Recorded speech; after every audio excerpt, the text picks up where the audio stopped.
Muislamu lakini anaishi kimagharibi, Muislamu lakini anaishi kikristo, Muislamu lakini anaishi kiyahudi, Muislamu lakini anaishi kwa mila yao ya jadi kwao walikozaliwa. Kwenye dini hana habari yoyote. Allah anasema mtu kama huyu nuqayyid lahu shaitanan, ninamfungamanisha na mashetani au sheitani, fahuwa lahu qarinun, shetani huyu ndo atakayekuwa mshauri wake, msaidizi wake, anaambatana naye kila pahala. Wa innahum la yasuddunahum anis sabili, hawa mashetani kazi yao wanawafanyia waumini blockage, wanawazibia njia ya sawa, ile ambayo wakipita ndo wanatokea kwenye radhi ya Allah. Mashaitani hawataki wewe ufanikiwe, lakini wewe uliowekewa blockage, njia yako iliyonyooka imefungwa mbele, wayahsabuna annahum muhtadun, wenyewe wanajihesabu wameongoka, wanasema tuko sawa tu. Hata idha jaana, mpaka wanamaliza muda wa kukaa duniani, mauti yanawachukua, wanakuja kwetu, yani unaenda akhera.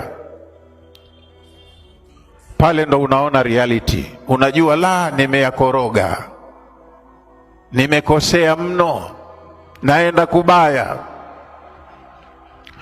Siku akiona nimekosea, kumbukumbu yake inamwambia ulikosea kwa sababu ulimuendekeza fulani, ulimsikiliza sana fulani, ulimfuata fulani, utamaduni wako ulikuwa ni wa mila fulani. Qala, atakuja kusema mtu huko, ya laita baini wa bainaka bu'da al-mashriqaini.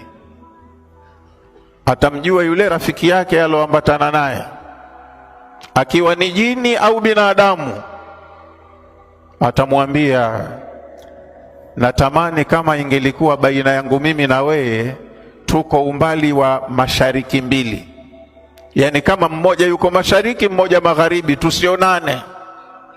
Fabisal qarinu, we rafiki mbaya sana, we ndo umenipoteza, we ndo ulonishawishi mabaya mpaka nikapata matokeo haya. Allah anasema walan yanfa'akumul yawma idh dhalamtum annakum fil adhabi mushtarikun, musizozane, kama alivyosema la takhtasimu ladayya wa qad qaddamtu ilaykum bilwa'id. Hayo mambo ya kugombana, kuteta, kuzozana hapa hayafai. Musizozane mbele yangu, nimewapa muda wa